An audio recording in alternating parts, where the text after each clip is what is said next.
Hello, everybody, and welcome back to the latest episode of the Ancient Mathoms project. I'm Onidsen, And I'm Grant Thompson, just along for the ride. and today we are going to close out our take on the core set cards by looking at the cards from the lore sphere. We have a bunch of exciting new cards ready for you today, and we are excited to get them into decks and try them out. And speaking of trying them out, we have a brand new announcement. Grant, you want to tell them what we're doing? Yeah, we are doing a progression series using these cards. We are going to take the cards that we've changed, well, modified to fit with the current card pool, but we are going to take them up against some of the quests that they were originally intended to be used against and seeing how well they fare. So, as it stands at the moment, we have already completed um, passage through Mirkwood and journey along the Anduin as of recording this. So the Daughter of the Nimrodale that you see on your screen is slightly different because we've changed our ability to feel more balanced um, than what we'd previously made. But I think those are the only big changes we've made. That sounds right to me. And as we go through the different cycles, we'll be taking pack by pack, just like a regular progression series, just using the cards as we update them. And part of what we're going to be doing is testing out these cards and making sure that we haven't accidentally made any broken combos, and also seeing if there are any cards that got left behind. If, as we go through this progression series, if we find ourselves just not using certain cards because we didn't boost them enough, or because we thought they were fine but they weren't. Yeah, So, should be exciting, and I hope you enjoy that new content. As of the time that you'll be watching this video, the Passage Through Mirkwood video will be available on my YouTube channel, and we'll see if we can talk Dave at Card Talk into hosting that progression series on his channel as well. All right, let's go ahead and get started here. Our first card is a hero, Glorfindel. His original version is 12 threat, 3 willpower, 3 attack, 1 defense, and 5 hit points, with the noble, Noldor, and warrior traits, and an ability that reads action pay 1 resource from Glorfindel's pool to heal 1 damage on any character, limit once per round. Grant, what do you think of this? I actually liked Lorfindel. He's very thematic in what he does. Obviously, the first time you hear about Glorfindel is when he's riding, when he's rowed across the bridges when they're going to the ford just after Weathertop, and he meets up with Frodo and Aragorn and the rest of the little fellowship at that point in time. And his action is very thematic because he helps stave off the infection of the Morgul blade until they can get to Rivendell. But he just that action just seems lacking somewhat for a character of his standing. I agree completely on all counts. I've played with this hero a lot. Took him all the Glorfindel way. walks. Yes, took him all the way through the Saga campaign. And while I enjoyed it a great deal, I found myself almost never using his action. It was useful in emergencies, but not much else. And that just seems like a disservice to such a powerful character. And all of this has still ignored the elephant in the room, which is the fact that 2 cycles later they released a spirit version of this hero with only 5 threat, um, and of course a negative ability. It requires you to raise your threat by 1 every time he exhausts to commit to the quest, but it also released with an attachment, Light of Valinor, that made it so he didn't exhaust to commit to the quest. So suddenly you have an extremely cheap hero in terms of threat cost with the same stats as this version of Glorfindel. Um, and that massive threat decrease suddenly made this version even less Obsolete. popular than he already had been. Yeah. Obsolete, that's a good way of terming it. So, what have we done to bring this version back up to? Well, with his ability, we've kept it. You pay one resource from his pool to heal a damage, but until the end of the phase, that character gains +1 to its stats, and it's limited to once per phase, rather than Glorfindel's ability that was once per round. Yes. Um, and that doesn't seem like much. A stat boost, +1 willpower, attack, and defense. But in all of our testing, this has been incredibly useful. The ability to just at will pick a character and give them a stat boost and heal the damage off them at the same time is subtle but very powerful. Yeah, and I think the few times we've used it, it's been in really coming really helpful, that extra stat boost. Whether it was just to pass through clearing the quest or to defend an attack or just to kill an enemy. Absolutely. And if you have readying on the character, you can even use these stat boosts multiple times in a phase. So, um, of course, you will need to be paired with somebody who can generate resources, Yeah, but still, it's a very interesting effect and something that I at least feel really drawn to try to build around. yeah, it was definitely fun playing him so far in the progression series. Um, so I think that moves us on to the next card. Yep, you want The to. I'll take it. The only ally in the low cards that we felt that needed a boost was the Daughter of the Nimrodel. The three cost, one willpower, and one hit point, Sylvan, and with the ability action exhaust Daughter of the Nimrodel to heal up 2 points of damage on any one hero. Now, for me personally, this was never used outside the core set, um, mainly because of the fact that it was just too expensive and our ability was okay, but once the warden came out, she was obsoleted. She got kicked to the curb, and nobody looked back. What about you, Absolutely. Sam? Yeah, that's been exactly my experience as well.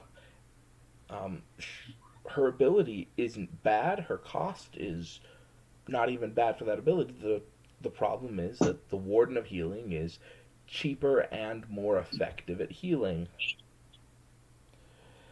And we explored a lot of ways to try to boost this card up.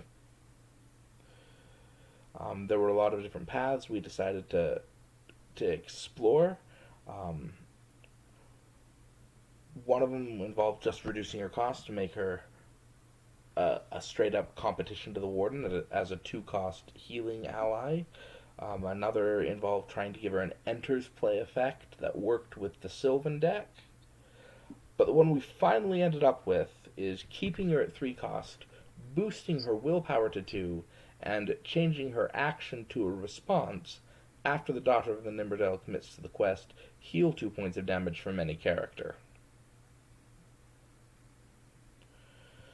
Now, this is less flexible than the original Daughter, but, well, less flexible in terms of when the healing can be applied, but more flexible Yeah. in that you can still quest with her and still get the benefit of the healing.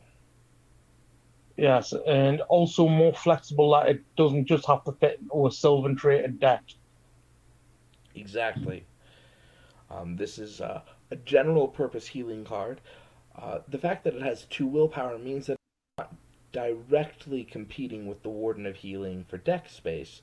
Um, she's primarily a questing ally who can also do a little bit of healing on the side instead of a primary healer that you've included just to get the damage off of your characters. Right. So I haven't actually played with this version. As I said in the opening, we changed that from a previous version that I had play tested a little bit, and I haven't gotten around to testing this one. Sam, have you tested this one? I haven't gotten her into a deck yet, but I expect that she will make an appearance in Dol Guldur. That's good to know. So moving on to the next healing card that we've got. Do you want to take it? Sure. Self preservation is a 3 cost attachment attached to a character and exhaust it to heal 2 points of damage from the attached character. Much like the Daughter of the Nimrodel, this card is fine on it when taken in isolation. There's nothing about it that says, "Oh man, this just isn't very powerful." It's just that compared with later healing effects, as the game has gone on, healing turned out to have been overcosted in the core set, and all of the healing since then has been much cheaper, which has left self-preservation a little bit stuck. It has a place in a very small set of decks, and we wanted to boost that up to bring it into conversation with the modern healing cards. Yeah. So to do that, what did we do? Um, well, we added an extra line of text. The attached character gains +2 hit points. We were faced with the option we could either reduce the cost to bring it in line with these other healing effects, or we could give you a reason to play it in addition to just the healing.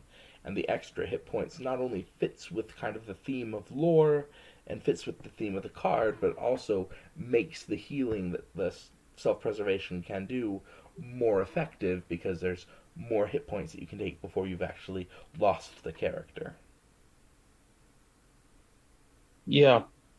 And we've also limited it to one per character, where the original wasn't. It was just attached to a character. So you could have 3 of them sitting on, say, Gimli. So you could heal up 6 damage in a round. That's true. Once we added the hit point boost, we decided that being able to stack it maybe wasn't the best idea. Now, we've played with this a few times throughout the progression series. And I've got to say, every time I've put it into play, it's always come in handy. That extra 2 hit points or that extra bit of healing has always come in that little bit clutch. Absolutely. I This is something that I am now often really excited to see hit the table, because if we put it into a deck, it's because we have a plan for those hit points somewhere, and it makes Yeah, whatever challenge we're planning on circumventing with it just that much easier to face. yeah. And because there's not a lot of hit point boosts for certain traits, it's good to see. Like the dwarves have hardy leadership, the and boots of Erebor. The hobbits have Bill the Pony and boots of Erebor. But some classes, well, some traits don't have that boost, and this is a nice generic one just to give a few hit points to a select character. Absolutely. Shall we move on to Dark Knowledge? Yes, our one cost um, lore attachment that states attached to a hero, attached hero gets -1 willpower. Response exhaust dark knowledge to look at one shadow card that was just dealt to an enemy attacking you. Now, I didn't really play with this because Burning Brand came out not long after this. Um, this was actually a card that I didn't think needed a boost, um, at least since Burning Brand has been eroded. You're Yes. absolutely right. I think that Burning Brand, as it was originally printed, uh, put this card in the binder for years. But even before the errata happened, I found places for this card in a number of, well, not a number of decks, but in at least one deck, and that made me want to go through and look to find other places where I could put it. This card pairs very well with card effects that let you discard shadow cards. If you know what's on the shadow cards, it lets you target that discard a lot more effectively. Yeah. However, the community response was very nearly unanimous that this card was not popular, not very used, and needed a little bit of a boost. Um, I think a lot of it has to do with that attached hero gets -1 willpower. For whatever reason, people don't feel like they want to reduce their hero's willpower, even if they're never going to be sending that hero on the quest.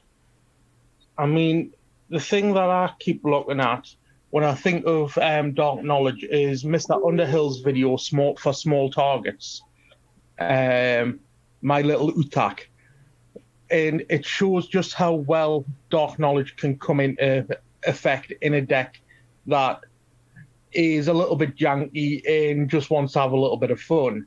Now, as you said, with the errata burning brand, this is ideal because you can check to see if the shadow card's something you need to cancel or not. But in its own right, when it first came out, after Burning Brand, it never really saw play.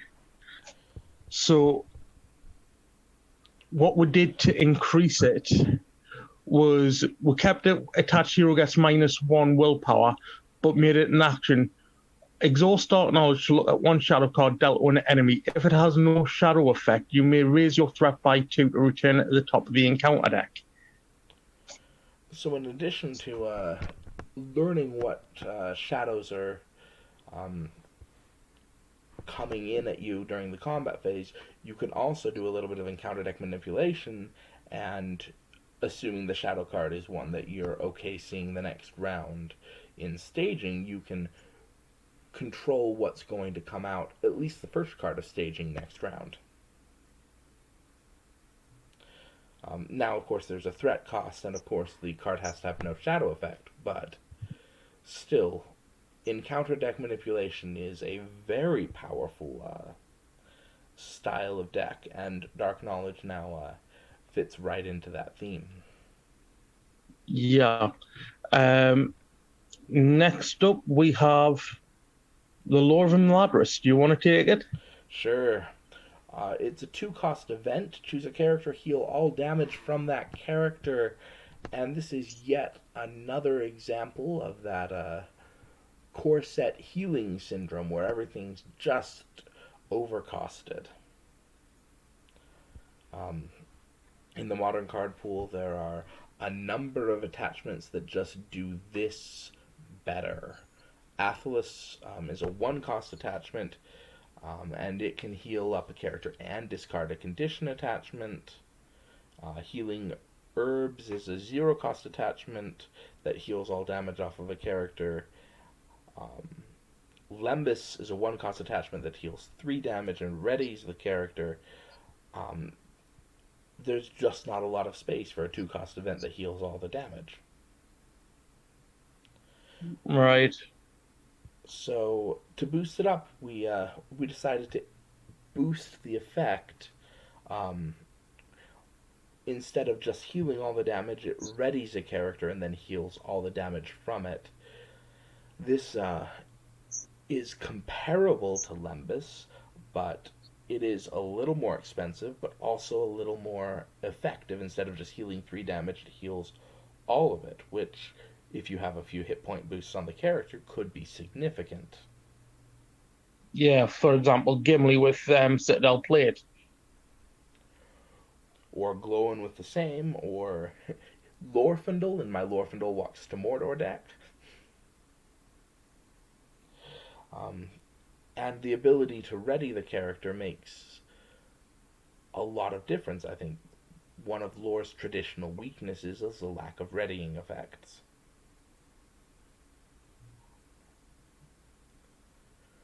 So what do you think about this card, Grant?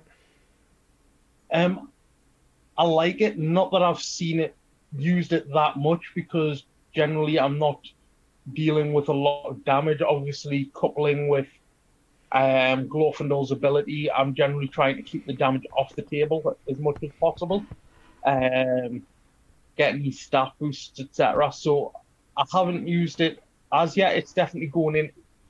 It'll definitely go into more decks, I think, going on because, as you say, that Radiant could come in clutch.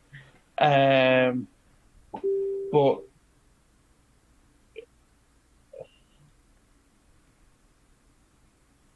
as it stands at the moment, I haven't used it a great deal. All right. Um, you want to take our next one? Yep. The next one up is Gandalf's Search. The X cost event. Look at the top X cards of any player's deck. Add one of those cards to the owner's hand and return the rest to the top of the deck in any order. Now, it's great for deck manipulation. If you want to pay 5 resources to look at the top 5 cards of your deck and add one to your hand, it's a little bit expensive when you can. In the Dwarf cycle, you had access to the Imladra Stargazer, which was a 2 cost ally that, when exhausted, gives you the top 5 cards and replace it and move them around in any order. Um, so I think this one just got pushed to the side because it was just too. It wasn't very cost effective. I'm going to make a statement that is true, but probably not very bold. I'm going to say this card was awful even in the core set, because Yeah, if you had 5 resources to spend on this card, um, I still can't think of a time when I wouldn't much rather spend it on anything else. yeah. There's a lot more effective ways of card draw than this version of Gandalf Search. So to power it up, it's still X cost, but it says choose X players. Each of these players may look at the top 5 cards of their deck, add one to their add one to their hand, and return the rest to the top of the deck in any order. So this card is now a really useful deck searching card, and the fact that it lets you return the rest to the top of your deck in any order is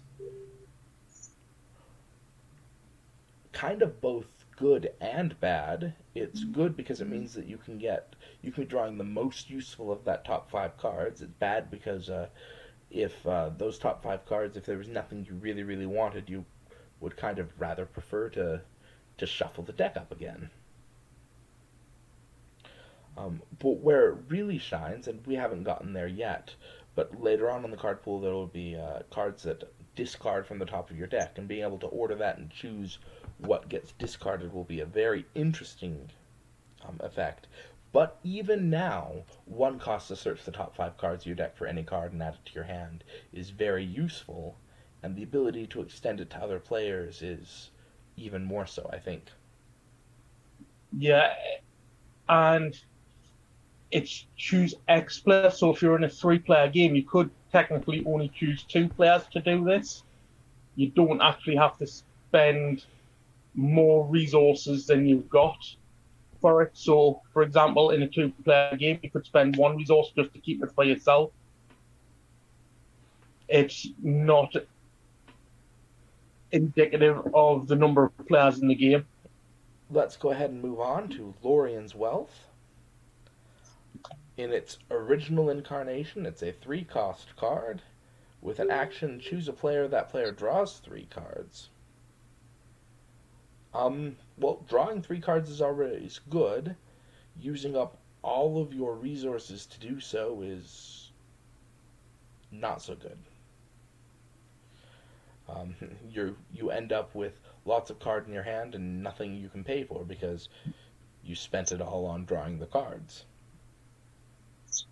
Right. So I found in the core set this was used mainly if you had a little bit of resource acceleration on your low characters, but generally speaking, if you had that many low resources, you weren't playing your cards for some reason. Like so when you're at Escape from Dol Guldur, where you can only play one ally a turn. Yeah. So And in the more modern card pool, it's just far too expensive compared to other card draw options.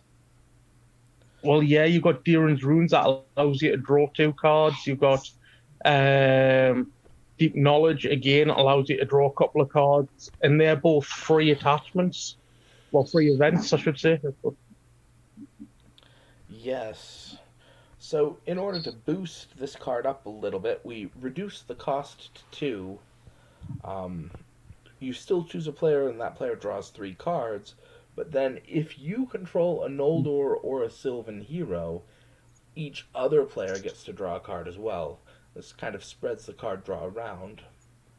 Um, we felt that 2 cost for 3 cards was still a little bit um, under the curve, especially in lore, a sphere that specializes in card draw. But we didn't feel comfortable boosting the card draw effect to dig deeper into one person's deck. Spending 2 costs to draw 4 or 5 cards felt overpowered. So instead, we broadened it out and let other people draw a single card. Still boosts the effect, but doesn't power it up to something comparable to like Peace and Thought. Yeah, and I think in all the games we've test run, we've always played at least one copy of this, and it's always come in helpful. It's a card that I could see running in some of my other lore decks. Um, it's Yeah, it, it's a card that I could see running in a modern lore deck, which is really at the end of the day, I think, kind of part of what this series is trying to do. So, you want to take our final card, Grant? yeah. This is Beyond Hospitality, a 5 cost event which has action. Choose a player, heal all damage on each hero controlled by that player. Now, this is extremely overpriced. Healing all damage on one player's heroes, yeah, that could be great if they're all running, say, 9 hit points with 8 damage on them, and you're going for score at the end, and you want to heal off all that damage. But generally speaking, it's you could get more value out of a couple of wardens than what you will out of this.